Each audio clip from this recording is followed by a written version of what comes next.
Welcome back to another episode of the RacNuts podcast. Ash, what's going on, man? Not much, mate. We've had a couple of weeks between our last episode, so a bit has happened. We got the Bathurst 500 to cover, some F1 to cover, lots going on. So, yeah, it's all happening. Well, let's jump in with the 12-hour, Yep. which was won and run by Matt Campbell, Lawrence Van Four, and good God, I will mispronounce this, but A. Janssen Guven. Bang, there we go. That's who won the outright Bathurst 12-hour, which was a good race. We watched it. I fell asleep for most of the time because it was just a Sunday and I was knackered. soft energy by you, mate. Sorry. Okay. Oh. I've been rattled. It was a good race. Always is. Never disappoints. Plenty of fans there that you could see from drone shots and aerial shots and all that. What did you think of it, Dan? I'm just looking at the image now, and it sort of puzzles me how it happened, but it's also kind of really funny. This is, of course, the 32 BMW that put it on pole position the day before. Completely binning it at the cutting, trying to Pass a blue flag. overtake a lapped Ginetta. Yeah. Which that car, I may add, if there was a crash, it seemed to be somewhere nearby. Not always its fault, but it was nearby. It was like the Black Death of that race. But just even funny, I've only just seen it while bringing up an article for this segment. Some bloke I can't show you the picture at the moment, Ash, but this is like down the hill of the cutting, has just found this ripped section of the rear wing that's been launched when the BMW has absolutely grinded across the wall. I think I actually did see that image floating around on Facebook. That's a good keep. That's great. that. Yeah. It looks busted too, so it's no good to anyone. No, it's just a great souvenir of the 2024 Bathurst 12-hour. But that's hilarious that someone found that. But it caused me dramas to cut all the camera wires. Yeah, TV cable and that was running along the barricade there. It was the biggest crash I think that happened all weekend, as far as I know. As far as I'm aware of, yes. Yeah. Definitely in that category. Maybe a little bit bigger as the what's the category? I think it might have been open stand, something like that. The Black Mustang that had a big one over the top of Skyline. Yeah. Which, by the way, that car went back to Sydney, got its shit sorted, and then came back in a Touring Car Masters configuration and competed again. Oh, so, I didn't know that. That's a good effort to get a turnaround like that. Solid effort from the boys. Yeah, absolutely. But pretty standard race. A few big accidents. Nothing too wild. It's good to see an Aussie team get up there. It's good to see a Merc. I think this is the first time in 4 years a Mercedes hasn't won it. Yeah. And second time for Matty Campbell, which his name might not be big here, but in the world endurance world and in the world of racing Porsches, he's huge. Yeah. And just out there, just flying the flag, doing good stuff. So from that, we move on to the Bathurst 500, where the Supercars held their opening round. There was a lot of... I don't know. It was... Yeah. It's Supercars at Bathurst. I don't think it should be a two-event. We know Supercars are in dramas because it's a legal thing. They got the contract that says it has to be New South Wales. Yeah. And... it's better than SMP. My God, is it better than SMP? But, we got to figure something out. Hopefully, with the Newcastle situation, the last I heard was Supercars was going to wait for the next council election. Because here's the thing, the government's all for it. The New South Wales Tourist Board puts a lot of money up for it. Supercars all for it. It's the local council that knocked it down. Yeah. So there's a council election coming up in late this month, I think it is, or early next.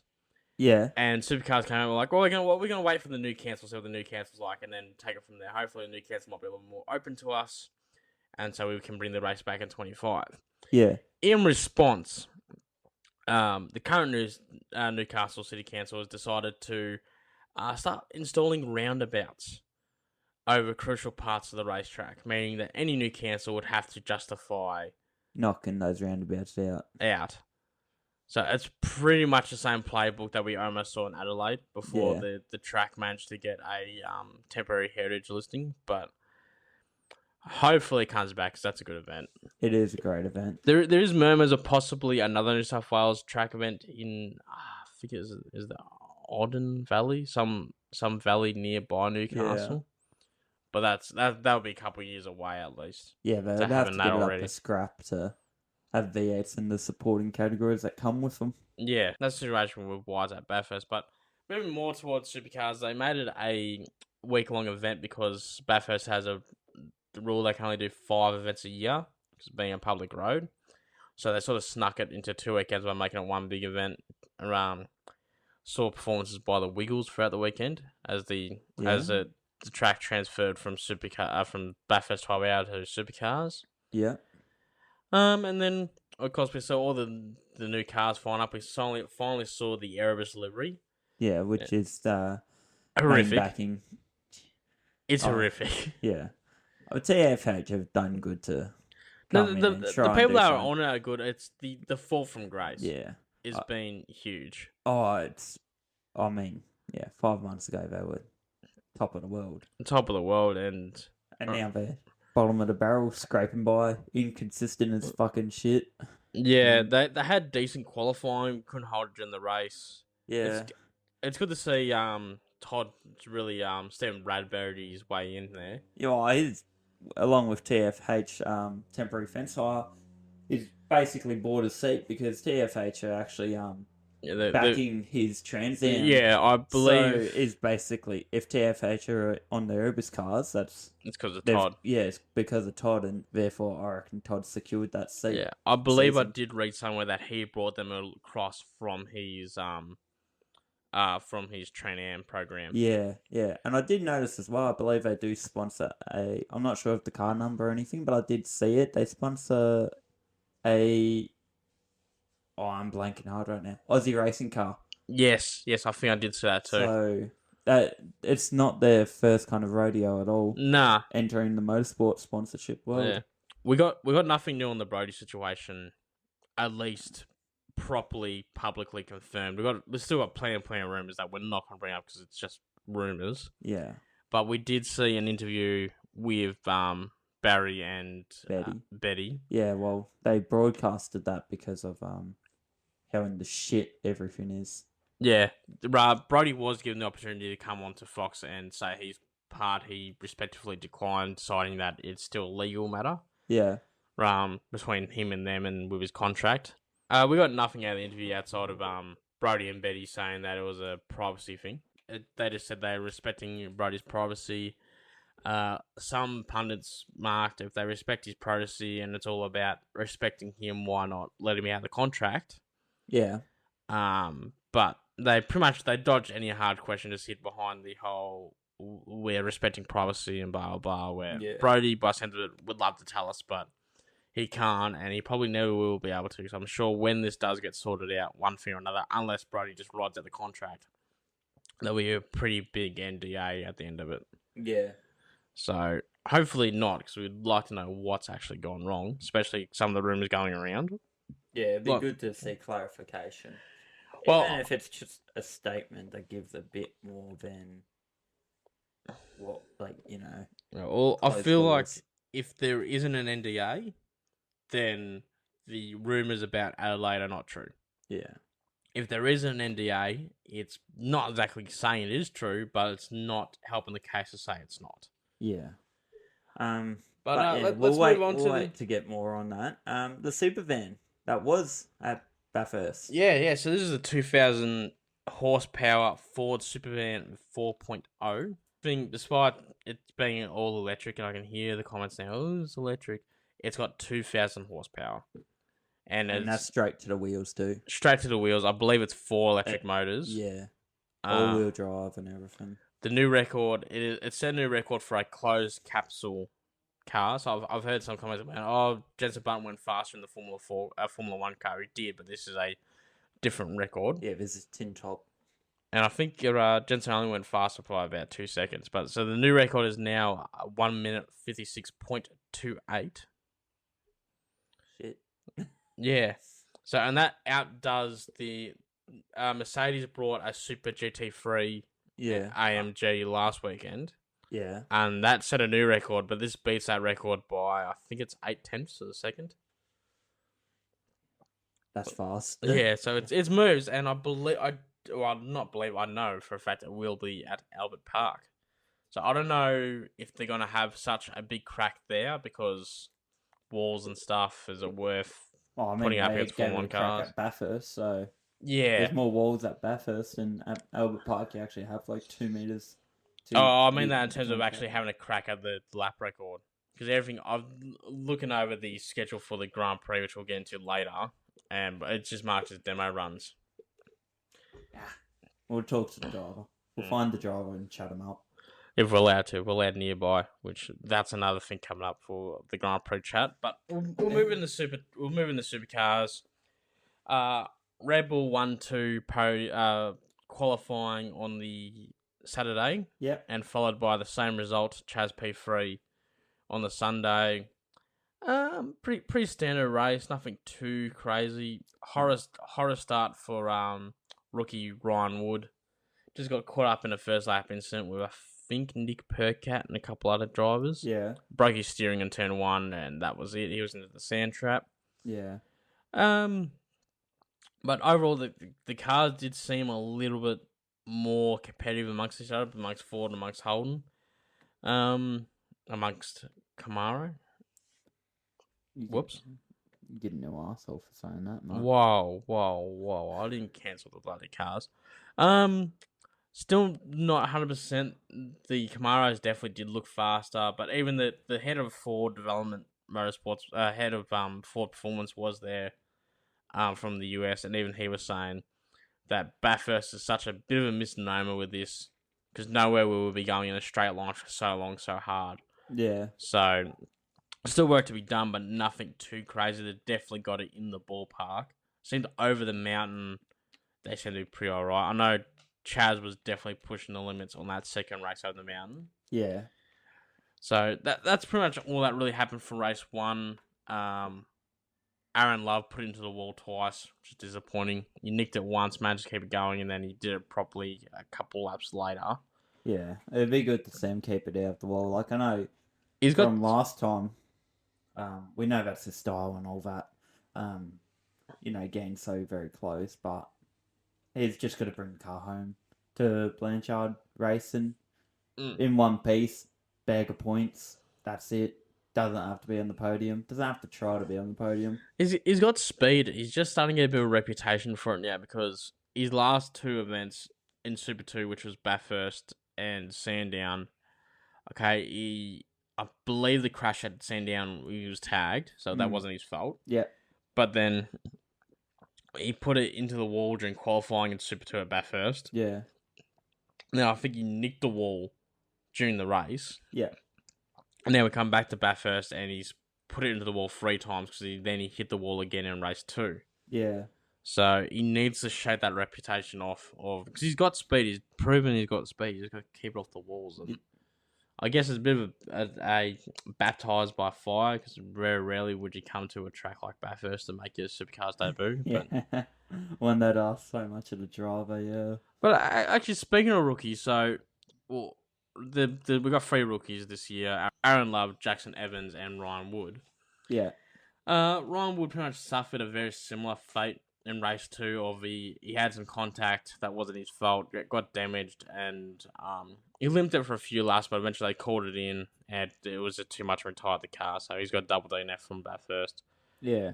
Aaron Love hit the wall again, which I think this time in race 2 he managed to limp it back, but the same thing again. By the time they got him out, it wasn't worth it. I think he was I think he did finish though, but he was way down the order. But Jackson Evans, who's the driver who stepped into Jack Smith's place in the what was number 4 now number 12 SCT Camaro. Yeah. Solid weekend. Like Yeah. I don't think I saw him any higher than top 15, but I feel like no news is good news. it wasn't involved in anything. He was just If you just run laps, running laps. He just kept his nose clean. get Which to know the car. for a rookie, that's it. what you want. So Yeah. that's good for him. Going on to the results from race 2, I believe it was Brown on pole. Close behind was Mostert and Feeney. It was a real battle all race between Chaz and Brown for the lead. Feeney was in the mix, but then he pushed, I think it might have been Matt Payne off and scored himself 5 seconds. Yeah. In the opening laps, and then pretty much Chaz had control, but they left that pit stop a little bit too late because they were carrying a little bit more fuel, so their stop was going to be longer.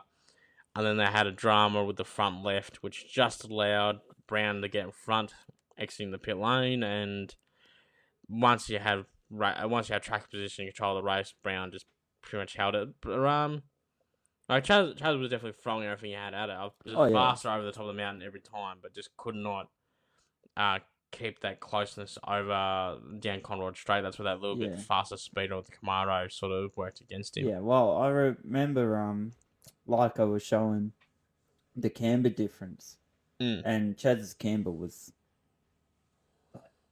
stepping right out on his Mustang. I mean, the Camaros were running a lot straighter of a camber. And just in general, Chaz has always been really great over the top of the mountain. He's always been someone that's been able to hook into that really well. Yeah, well, when he hooked into the wall and broke it. Except for that time. Yeah. Touch a little bit on Super 2 or Dunlop Series. Might as well call it Super 2. There are Super 3s. There's just the 2 of them. Yeah, so pretty tight championship. I don't think they're actually running that as a separate championship. I checked the results earlier. It just has them mixed in with the Super 2 cars. Oh, fair enough. I mean, there would be no money or somewhat anyone backing the Super 3 anyway. There's probably a regulation somewhere where it's got to be X amount of cars to be classed as a championship. Yeah. Kai Allen doing another year there as the reigning Super 2 champ. Super 2 does not have the rule as F2 and F3 does, where the champion has to move on, so you can continue racing there. Yeah. A clean sweep from him. I think he only got 1 pole, but he scored both wins in both races. Was never really under pressure. Just brought it home nice and clean. He's already secured a co-drive in the number 17 alongside Will Davison. Yeah. And rumours being he might, if he does well in that, he might take that seat permanently for 25. Oh, that's pretty cool. Yeah. So my question is going to be is, because in my head I'm thinking, okay, Allen comes in to DJR in 25. Let's say Jet comes in 28, 27, 28.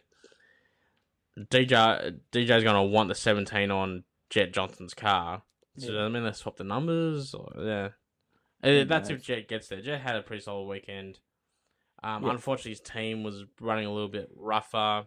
Mainly the components for his teammate, Zane Morse, were stolen from the paddock. They got nicked, the bloody tub of them. Yeah, so $30,000 worth of uprights were taken from Zane Morse's garage.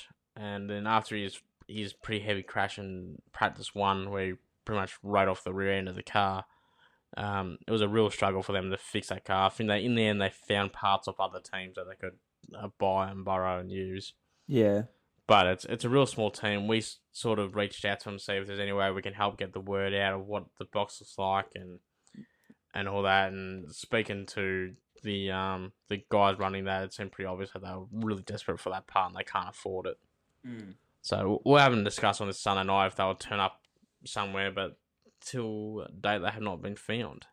As far as we know, yeah. So, yeah. I think that's all. That's all the supercars. Yeah, it's all the supercars. Nothing too crazy in the supports. We had that big crash in Super 2. Track got jammed. Yeah. But that's really about it. It's a pretty standard week for Aussie racing cars. Super Utes had a big crash, and that's caused one of the Aussie car races to be cancelled and that's pretty much blew out the whole Saturday schedule. Yeah. You want to move on to Bahrain, Ash? So they moved it forward today, which was awesome for our time zone. Yeah, and that's the same again with Jeddah. That both races have been moved forward 24 hours for Ramadan. Yep. So for us Australians, we have the first 4 races of the F1 season actually in a decent time zone. And on a Time. Sunday. Yeah, and on Sundays, which unheard of. Around here it is. Yeah, it's unknown. The last night, we're recording this on the Sunday. Last night was pretty rough for 2 a.m. start. Yeah, I got up for it maybe, I don't know, 5 minutes before the race actually started. I started to watch it. All great and well, I'm like, oh yeah, here we go. Surely we're in for a good race here, because I like the Bahrain track, and I think it does provide good racing when the cars, all come together. And No, so it's always been a good track. We had some glimpses of hope when Ricciardo put it into first position in practice 1. yeah, But then I looked at the results and found that none of the top cars ran softs. So, but moving on to qualifying, big on here, Max on pole. No surprises there. He was on pole by 3/10. yeah, he's just bloody. He's just on it. He's goating it right now. So, He's getting his goat status, and he is. A lot of people still see him as the villain of F1, but tough titties. That's he's just not, the glory of being the world champion. Because before that it was Lewis, and then before that it was Seb for 4 years, and before that it was Fernando. It's just the rule of the sport. It comes with the title. Just hate the champion, but no, Max on pole, for for us where we want to be watching, Oscar landed at P7 just behind Lando. Yeah. Both V carbs, or the racing balls off. Let's just call it Toro Rosso, because that's basically what it is. Yuki did outdo Ricciardo and landed at 12th. Ricciardo landed 14th, so that neither of them reached Q3. Yeah. But that led to a spicy race. So we get to the race start. Pretty standard. I believe it was Stroll got tagged by Kevin Magnussen, so Magnussen had to come in for a new wing. Stroll had a little bit of floor damage, had to start pretty much from the back on the first lap. Ricciardo was sort of in no man's land for a long point in time until they put him on the softs for about 15 laps to go. Yeah. And then he just started hunting. Okay, there's a massive tyre difference because everyone else around him was on old hards. But he was just absolutely hunting down everyone, and eventually caught Yuki, who had just caught Hulkenberg or Magnussen. I'm pretty sure it was Hulkenberg, which then led to just sheer comedy, because it came to the thing of the teams on the radio, like Ricciardo's almost a second and a half faster every lap. Yeah, he caught him really quickly, and it was let Ricciardo by. Then he looked like he was going to, and then he cut him off at turn 1. Couple laps go by, he finally lets him by at turn 4, just as Max is coming through. So he lets him by, and they both have to get out of the way for Max for blue flags, which means they've lost Magnussen in the DRS. They finally catch the Haas, but it's too little, too late. Ricciardo's got DRS, but he just can't bring it close enough to get it done. Yeah, it wasn't for points, but we're talking about flying over 12th, but every little bit helps. Yeah. So there's a lot of argument over the radio, because it took 3 or 4 laps for Yuki to finally let Ricciardo by. Yeah. And Yuki wasn't pleased that, he would have felt like a number 2 driver, Yuki. Look, he wasn't impressed he had to move out of the way, and then wasn't impressed that Ricciardo didn't get the move done to start with. Ricciardo was pissed because it took him 4 laps to move out of the way, and then by the time he did, he ran out of time and ran out of tyres to get the move done.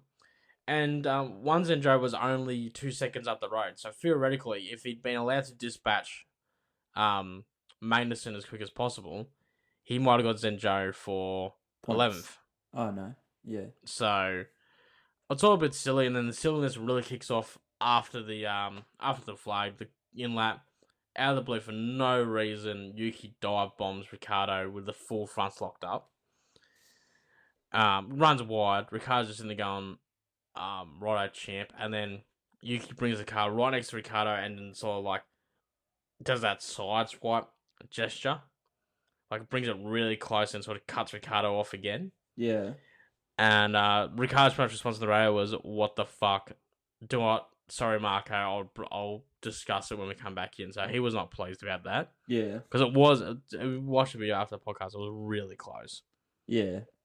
So that's pretty much the big thing that happened in Bahrain. Ferrari, death taxes of Ferrari having a race of calamities. Leclerc was competitive in the first part of the race, but then he had some braking issue where he could not get the front to settle down. He kept locking up the front, so eventually they swapped him with Carlos because Carlos wasn't doing that and had some pace. Russell was also in that same sort of mix, but he later on had a overheating issue. So that pretty much they were fine for the rest of the race, overheating versus lack of braking. The McLarens will stay where they were. I think they both dropped back to spot. Lewis broke the car, and then it turned out it wasn't broken the car. He was complaining that he had no battery. The reality was he just ran it flat and needed to recharge it. After that, he was fine. But no, it was nothing crazy. It was very generic. Bahrain Grand Prix, so we're off to Jeddah next weekend. Yeah. Which is another great time zone because it is on Sunday, but 4 a.m. So it's less of a stuff around for that. And then we land here at Albert Park. Which will be very exciting because the build at Albert Park is going very well. Drove through it the other day. And a lot of the grandstands are up. Fangio grandstands up. That really bad Brabham grandstand is up. Yeah. So, I don't know. A lot of tickets, like, they're still releasing tickets too, actually. Yeah, they did a sudden release. I was like, you bastards. Yeah, you so absolute bastards. If you're still looking for tickets, I would definitely recommend, I think, is it Ticketek or Ticketmaster? Ticketmaster. Ticketmaster. So go on to Ticketmaster and look for the resale. Because, one, that is a much safer way to do it. Don't do it. Don't do it overhand. Unless it's don't do it for unless Facebook it's collector's groups or tickets. anything. In that case, be witty about it. Yeah. Definitely, yeah.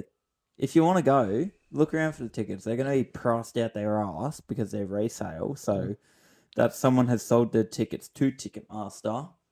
Ticketmaster has bought them for X amount, and now they are reselling for another profit. Yeah. So it's within margin, and it's all legal to do that and stuff, but I would definitely just, pick and choose and if you want to go get the ticket and enjoy the 4-day event. You don't have to do all 4 days in full. I do believe too, original Thursday and Friday GA tickets are still available. Yeah, so you get to see an F1 car fly by, and you get to avoid the crowds if you go Thursday, Friday. Yeah. Now, actually, speaking of the Australian Grand Prix, a couple of things with that. They just released a track schedule. Now, I've messaged them saying, sure, this isn't right. Because it seems way off, but they haven't got back to me, which makes me think it is correct, because there's a couple of schedules that say so. It reckons on Thursday, Ash, gates open 10 a.m. That's pretty late. That's what I'm saying. Like, what the hell am I going to do for half a day? Yeah. Like, I don't mind the late start, but still, why 10 a.m.? Take yonks. But, another thing too is, Supercars at Albert Park, big changes this year. There's going to be no pit stops. We believe, I saw the format, I'm going off memory, I believe it's going to be 2 20-lap sprints and 2 15-lap sprints with no pit stops. Unless they're going to have facilities in the pit lane, sort of, like Porsche style, in case if there's a puncher or damage, something like that. Yeah, just a quick tyre change or but something like that. no planned fuel, no planned stops. Yeah, no mandatory. But the question is going to be over the paddock. So Supercars has notoriously had a open paddock policy. So often you've had to pay for it, but at their events, yes, normally it's only about $20. And then at the Australian Grand Prix, it's always been it's just open in general. It's not a paid ticket thing. Yeah. But in similarities to what they do with F2 and F3, they want to close the Australian Grand Prix Corporation wants to close the paddock area. And it's been sort of marketed as... But that's like half the reason you go. Yeah, so the Grand Prix is marketing as the trade-off because they get to bring their trucks in. No one else gets to bring their trucks in, but Supercars have argued they need their trucks. They can't... Well, they do. Because last time they had the ferry stuff from like a kilometre away Yeah. from where the trucks were. So, Supercars is fighting this, saying like, hey, we want an open pit lane. We want an open paddock when it's safe. Obviously, when there's cars going in and out, it's not. Yeah, like close it down like 15 minutes before the cars roll out. And that's the way the Porsches have always been. The Porsches have always been, you can walk up to them and look into the garage, and then, just before they 10, 15 minutes before they're meant to go to staging, they close it off. Close it off and let them all roll out. Yeah, so they're going to be, hopefully it's going to remain open. I know Supercars, as Bus says, they are fighting a lot for that, but we do know at least where they will be. They will be where F3 was last year. Yeah. So, and where F2 was last year, and F3 is going to be a little bit further back, so it's all that intense. No more down there.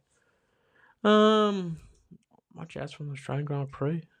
No, we got the really. We got the set list. There's nothing there. Amy Shark's the big one on Sunday night. Yeah. Which is, the rest is just DJs. I think I don't really care. Yeah. So that's all that's happening for the Australian Grand Prix at the moment. We'll probably we are working on a couple things for the Australian Grand Prix, and we'll probably do a big.